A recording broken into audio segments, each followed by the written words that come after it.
14:52 de la tarde nos toca analizar toda la actualidad del mercado de divisas. Tenemos que analizar esa resaca de la reunión del G20, que ha durado poco, teniendo en cuenta que una tregua en la guerra comercial no garantiza que China y Estados Unidos vayan a alcanzar ningún tipo de acuerdo. Los mercados siguen mirando a la FED con la esperanza de un recorte de tipos amplio y en varias ocasiones, pero no hay ninguna garantía de que eso vaya a ser. Queríamos hablar con Gonzalo Cañete de Soto, que si no me equivoco le tenemos ya al otro lado del teléfono para comentar todos estos asuntos. Gonzalo, buenas tardes. Muy buenas tardes, Raúl, ¿cómo estáis? Muy buenas tardes. Pues mira, aquí estamos a vueltas con el tema de la FED y con el tema de la reunión del G20, que parece que ha tenido un efecto gaseosa que no se sostiene en los mercados. ¿Qué margen de maniobra crees que tiene la FED en el sentido de que si recorta mucho, el mensaje que se manda, como decíamos ya otras semanas, es que esto se hunde y si recorta poco los mercados se van a quejar porque van a mantener un tono apático porque quieren más, ¿no? Expansión monetaria. Digamos que la clave aquí es por qué se están cargando las tintas sobre la Reserva Federal y no sobre otras políticas que han aplicado, por ejemplo la reforma fiscal de Trump, que ha demostrado pues ser un auténtico fiasco a la hora de generar crecimiento, al menos hasta ahora, que lo que ha generado es más deuda. Bueno, sí, es un poco, fíjate que sería el discurso que emplearía un presidente de un banco central, como lo ha hecho Mario Draghi multitud de veces. Cada vez que se le preguntaba sobre el estímulo monetario, él siempre ha recordado que no se trataba de que se tomasen medidas de estímulo monetario, sino que éstas fuesen acompañadas por los respectivos países de la Unión Europea por sus propias políticas económicas o sus reformas estructurales de la economía. Por lo tanto, ese es el mismo mensaje que tú recalcabas aquí. No todo tiene que ser imprimir billetes. ¿Qué pasa con, por ejemplo, la política fiscal? Y en ese caso, pues bueno, yo creo que partimos de la base que la política fiscal está trabajando sobre una economía inundada por estímulo monetario que no reacciona desde hace ya años. O sea, que no vemos realmente que las tasas de interés actuales, las tasas de tipos de interés actuales, correspondan con los niveles de crecimiento económico que estamos viendo, sobre todo para zonas económicas como las de Europa. Entonces, yo creo que en este caso el tema de que se haga un recorte en impuestos, una política fiscal expansiva como la que aplica Donald Trump, es bajo la esperanza de que eso genere algún tipo de crecimiento económico en el medio o largo plazo. Pero también es cierto que el hecho de aumentar impuestos, como ha aplicado Europa, no ha aumentado la recaudación fiscal. Eso en España, por ejemplo, lo saben bien porque Mariano Rajoy, cuando llegó a la primera presidencia del Partido Popular después del Partido Socialista y tomaron las primeras medidas, subieron los impuestos y cayó la recaudación fiscal. O sea, que te cobren más impuestos lo que hace es deprimir más la actividad económica, no que se recaude más. Por lo tanto, aquí yo creo que ya nos sienta la base de que la situación económica es bastante extraña. No hay que olvidar que vivimos, como decíamos la semana pasada, una época de tasas de interés negativas. La tasa de interés es el precio del dinero. ¿Desde cuándo un bien ha costado un precio negativo? Nunca. En ningún libro de texto de la facultad nos han explicado eso y, por lo tanto, lo que está claro es que, como dijo Rothschild, vivimos el mayor experimento monetario de la historia. Y por eso las políticas fiscales se quedan realmente neutralizadas con este tipo de situación. Gonzalo, ¿qué tal? Muy buenas tardes. Hola, Miriam. El mundo está en recesión, y esto dicho por mí, pues evidentemente no tiene mucha trascendencia, pero es que es ni más ni menos que Morgan Stanley quien lo ha dicho. ¿En qué se basa? Pues en el propio índice de condiciones de negocio del propio Morgan Stanley, que ha mostrado su mayor caída de la historia en un mes desde el año 2002. Además, también habla Morgan Stanley de una caída de los PMI americanos hasta 40, una caída de los beneficios de las empresas del S&P de entre el 8 y el 13%, y una caída del S&P de un 8%. Gonzalo, ¿tiene visos de realidad este informe de Morgan Stanley o solo quiere asustarnos para que vendamos todas nuestras acciones del S&P y comprarlas ellos?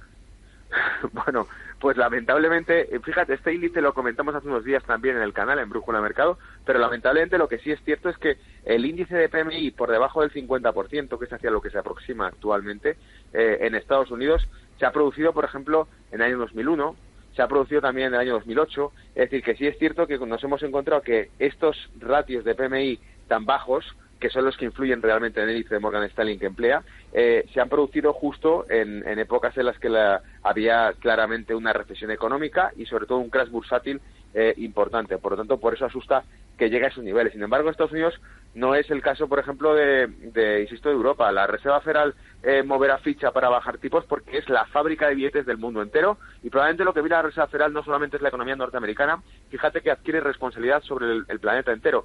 Ya no mira la tasa de empleo americana, ya no mira la tasa de crecimiento americana, sino que probablemente también está considerando los efectos de una recesión global por la disminución del comercio debido a la guerra comercial y la actividad industrial que se pueda producir tanto en Estados Unidos como en China, que son la primera y la segunda mayor economía del mundo.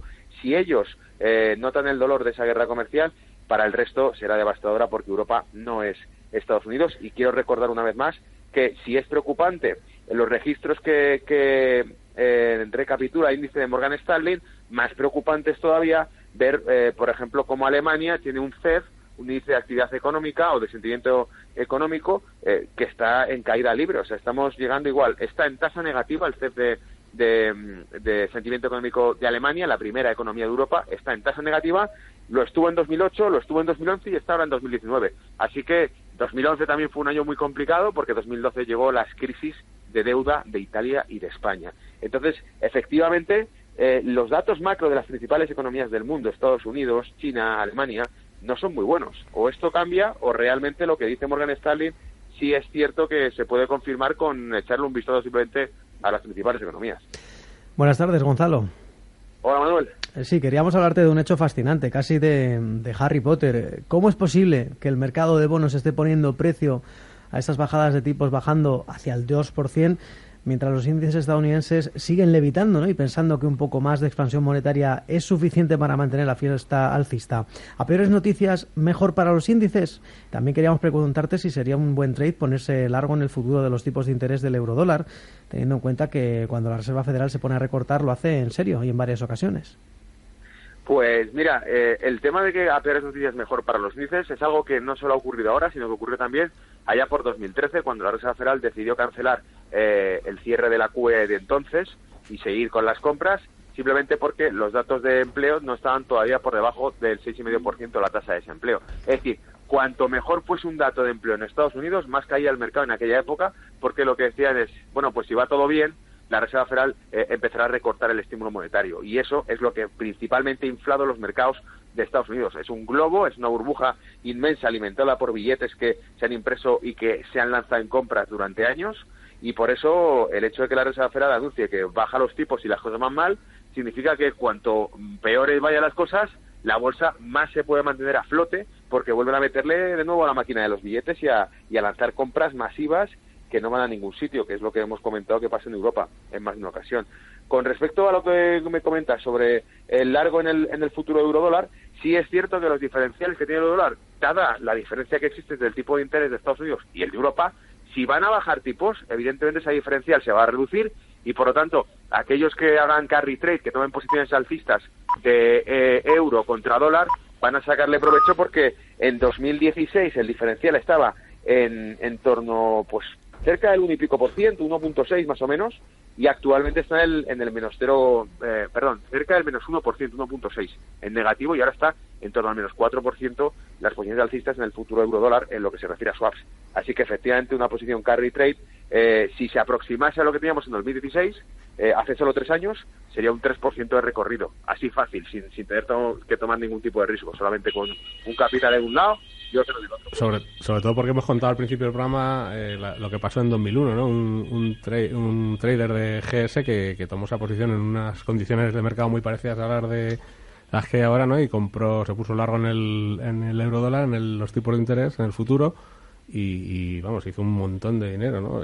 Porque la Reserva Federal cuando empieza a recortar, pues no hace un recorte así, ¿no? Empieza a recortar, fue en la época de Greenspan, venga a recortar, y claro, el diferencial claro fue bestial. Dime.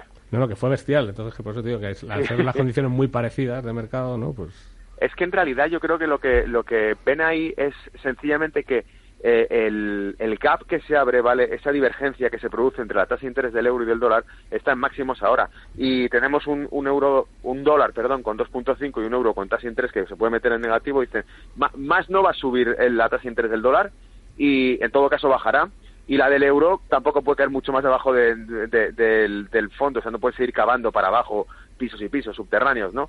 Entonces, por eso, lo lógico sería que, tal como está el panorama actual, la tasa de interés del dólar vaya disminuyendo relativamente. O sea, en el escenario más improbable, disminuye igualmente. Por lo tanto, es una estrategia que está casi cerrada.